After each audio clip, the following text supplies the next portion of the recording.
Well, I went ahead and did a little bit of recapping here.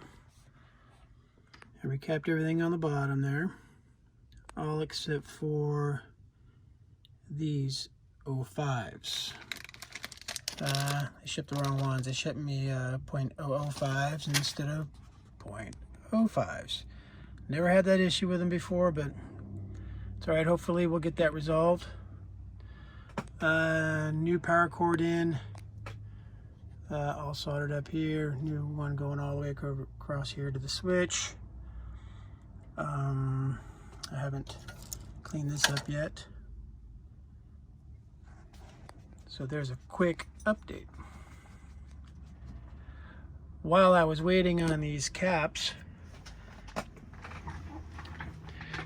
I did a little work on my DX60. It didn't work at all really when I got it. I'll go through that on the next video. I'll show you what I did. I got it up and running, got